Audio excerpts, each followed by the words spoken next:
Hello, everybody. This is Ferris. And this is Caleb Lenore. Welcome to another episode of Conversations with the Homecare Guyz. What's going on, Caleb? What's going on, man? How you doing today? Hey, Ferris. I'm doing well, man. I'm just excited about being here, man. It's so good just to see everyone. I'm at the office, at the studio, and just seeing everyone here at the office doing well. You know, we had a few COVID cases at Prime Care Home Care Services, but everybody's doing well. Everybody's looking great. Man, it's good to have you back. Also, man, just a blessing on what's going on. I mean, we're halfway through the month, Caleb. We're halfway through the month. Like we came over Christmas, came over the first of the year. We're halfway through January, man. A lot's been going on. We had people that started New Year's resolutions. Hopefully, we're still continuing the resolution. Yeah, we'll talk about a little bit of mine. We'll talk about that a little bit. And then, man, just like I said, we're going through the first month, man. How's January been treating you so far? It's been treating me well, actually. You know, I had one of my New Year's resolutions that I have. Just one of my goals is to become more physically fit. So, you know, especially on YouTube land, you know, you're gonna start seeing these guns pop out a little bit. You know, I'm kind of sore right now. I went to the gym for the first time in months, actually. So it was just great to just kind of get back into the gym and really exercise and really kind of get my physical health back in shape. So that's my goal. That's my New Year's resolution. Man, that's important, brother. That's important. How about you? Do you have like one goal that you're trying to reach or trying to really kind of be consistent with? One of my goals this year is to maintain everything I did last year. Last year was an incredible year of consistency,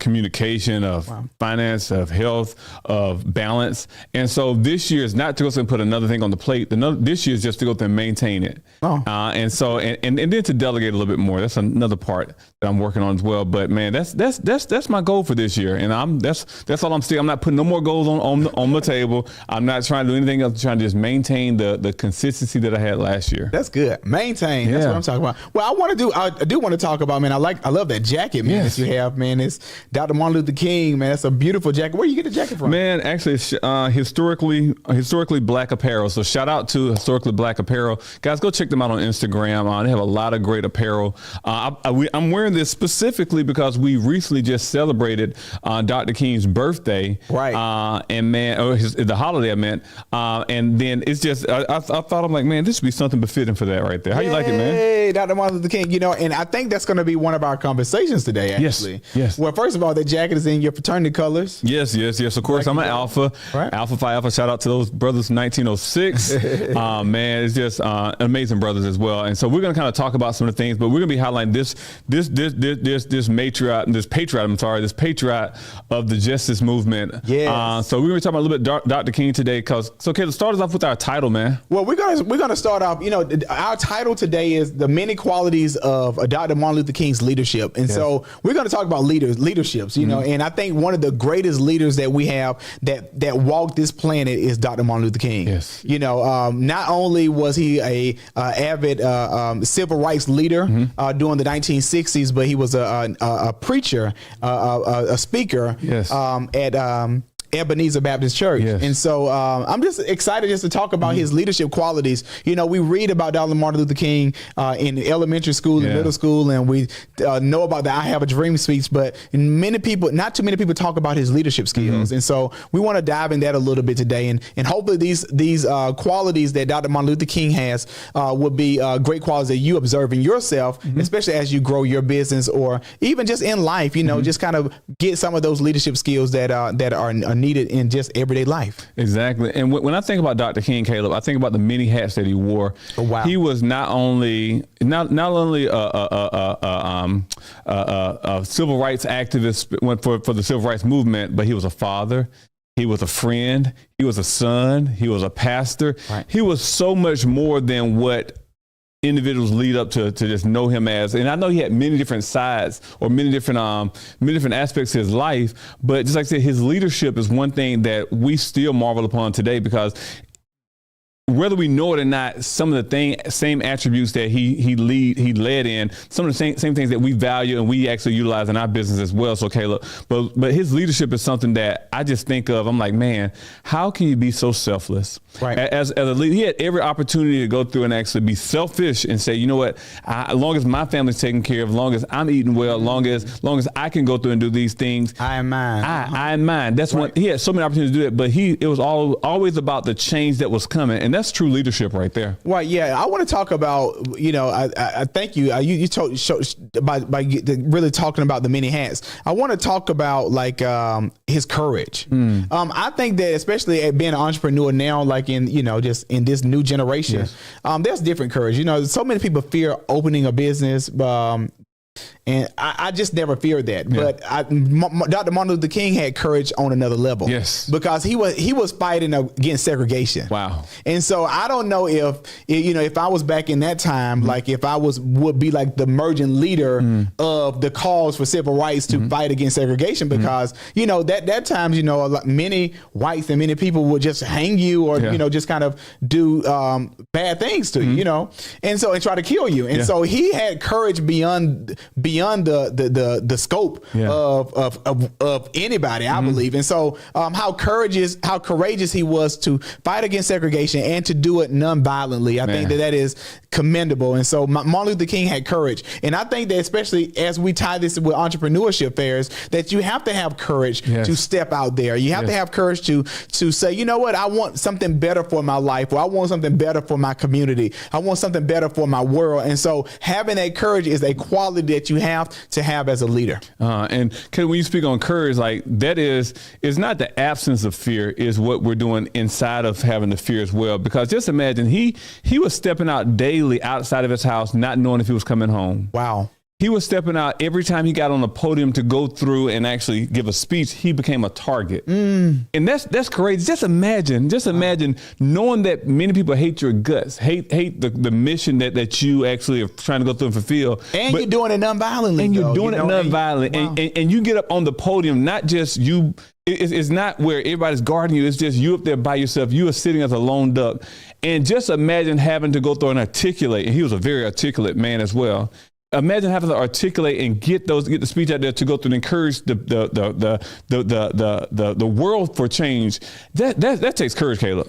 It takes courage, man. It does. I think another quality that I really admire from Dr. Martin Luther King was his determination to never give up.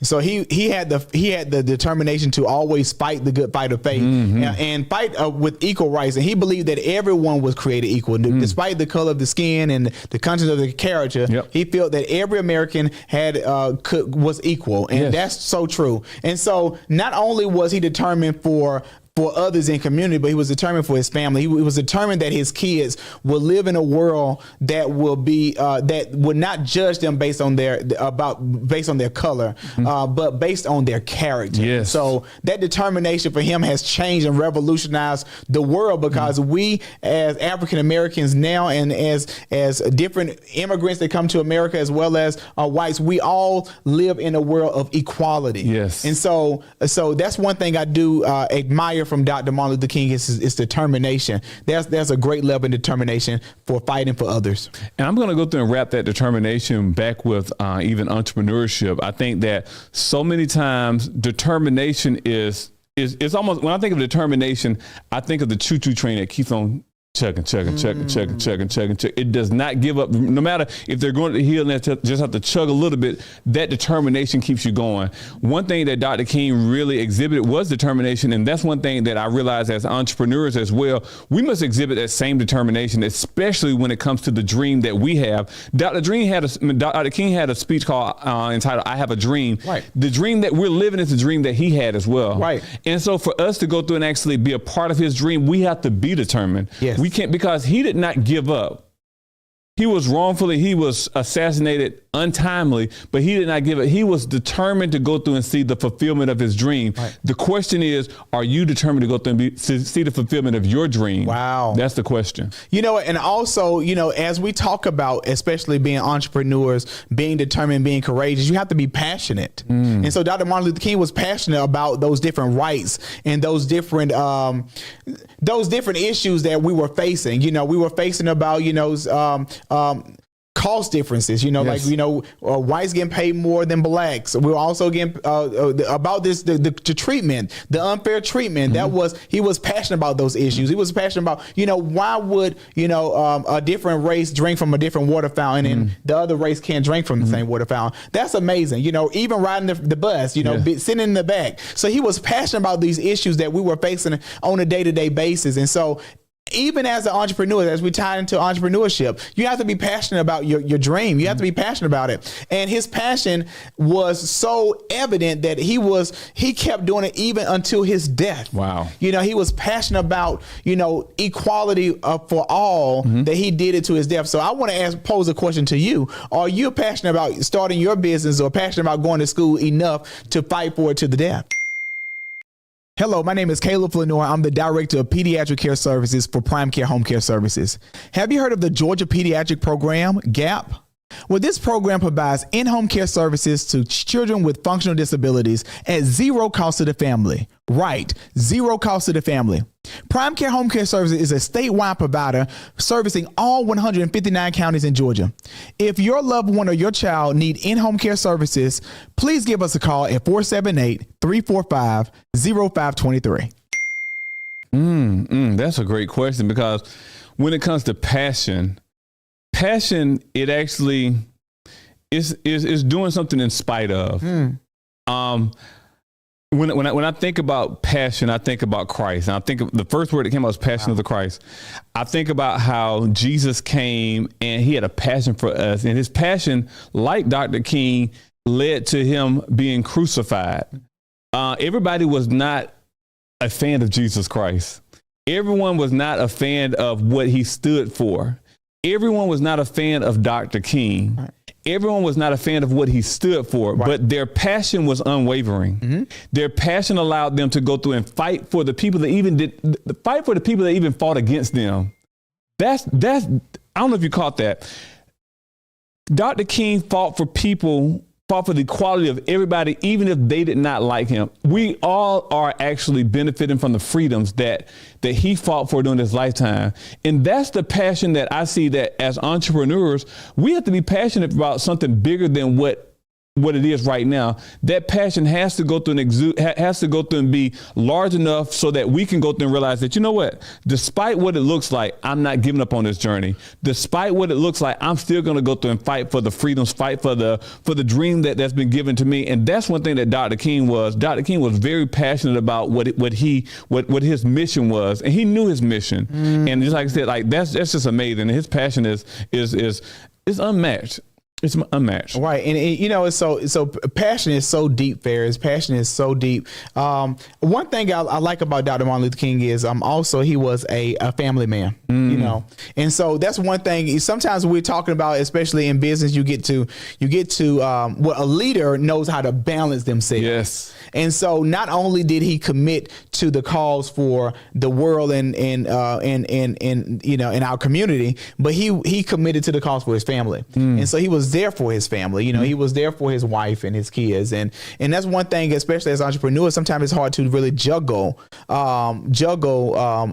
running a business, yes, and supporting a cause and being passionate about your nonprofit, and then, maintaining your balance in your family. And so I would say that Dr. Martin Luther King did a great job. From the outside looking in, I'm not one of his children, yes, nor, was I part of his family, but I do want to know that I do see that he led with integrity as well as he was passionate about his family. As a family man, like I looked at, Dr. King actually passed away. I'm the same age as when Dr. King passed away. He passed away at the age of 39. Wow. That's young. That's young, right? At 39 years old, he lived a passionate life. He fulfilled a lot. He had children. He had a dream to live forever. He knew that that's what he wanted. But what happened was, of course, he was taken out untimely. Right. But just imagine, 39 years old, if he was living today, he'll be in generation, generation, not X, what generation, what generation we're in? I think we're generation. I don't know. Generation millennials. He would be a millennial if for some reason he was alive today. He'll be my age. Right. 39 years old, having a family, having a wife. He had to go through and realize that, his purpose was bigger than him. And the beautiful part about it, his kids are actually still carrying on the torch that he actually left behind. Right. Have you visited recently, just on a side note, have you ever visited the King Center in Atlanta? I did. I remember when I was in school. Shout out to Emmy Lewis Elementary School. Down in Sparta, Georgia. First of all, I'm going to say Hancock County, the teachers and educators in Hancock County, they always wanted to make sure that the students were exposed to something great. So I remember when I was young, I think it was like fourth grade, somewhere in that area. We got a chance to go and visit Dr. King's house. Right. We visited the King Center. We got a chance to go through and just see the tomb. We were able to go through and actually just see a lot. And so, yes, I visited. I remember we used to go through and watch the King story. Yeah. It used to come in, I think, during his birthday or Black History Month. We used to see it back when we were younger. It's amazing that someone of that magnitude, actually was born in Atlanta, Wow. and lived there. And we can see evidence that he was here on earth. And so he has made such an impact in the world that the world celebrates the Martin Luther King holiday. And so that's amazing. And I want to salute this great leader today, Dr. Martin Luther King. And so much, I have learned from you, Dr. Martin Luther King, and the many lives that you impacted. And being in healthcare, our goal is to impact so many lives. Yes. Our goal is to the lives that we encounter, we want to make sure that we leave them in a better shape than we were. Then they came to us. Yes. And so I just look at Dr. Martin Luther King and those qualities that he has we just recognize, Yes. Being courageous, being determined, being passionate, being a family person. I really like those qualities of the leader that Dr. Martin Luther King was. Yeah. And one thing I would say, Caleb, in closing is for us as a community to pay homage to such a great man, such a great leader, such a passionate leader. I think how do we pay homage to somebody like that? We carry the dream forward. Oh my goodness. We do what we can do. We go through in our community, we go through and make sure we uphold the banner of justice. We uphold the banner of righteousness. We go through and uphold those banners that he fought for, for passion, for honesty, for family. These are the things that we do to go through and pay homage to him. We don't go through and tear down our community. We don't go through and tear down each other. We go through and promote equality. We go through and love one another. That's how we go through and actually uphold or actually pay homage to Dr. King. So even as we come off of the King weekend and the King holiday, one thing we have to go through and reflect on and have to go through and do is pay homage to the King, because without him going through and walking in his purpose, without him going through and walking in his passion, without him making a sacrifice, without his family making a sacrifice for us, we don't know where would we be as well. Because one thing we realize that it takes a sacrifice. It takes a sacrifice, and somebody has to be the sacrificial lamb. And one thing we do realize that he was that lamb that came through and made sure that we were walking to the freedoms that we have today. Well, and I want to say this. If it wasn't for Dr. Martin Luther King, where would we be now? Wow. That's an amazing question. I don't think I would be in this shoes right now. I don't think I would be sitting on here in this seat doing a podcast, running a healthcare organization, because without Martin Luther King being the sacrificial lamb, I don't think I would be in this situation. I think that the world would still be segregated. Wow. It takes one to make a difference. Wow. It takes one. And so I want you to know is, especially for your generation, for your family, will you be the one to change your family's life? That's it. Would you be the one that goes in and say, you know what, I want to go back to school. I want to start that business. I want to be an amazing father. I want to be an amazing mother. Would you change and break those generational curses for your family? It only takes one. Brother, that's it right there. It only takes one. I think that's a point of the podcast where we should end it right there. Right. Because that's the part right now. Now, just like you said, will you be the one? Dr. King was the one. Many civil rights activists, they were the one. Right. Many leaders in today's society, they're the one.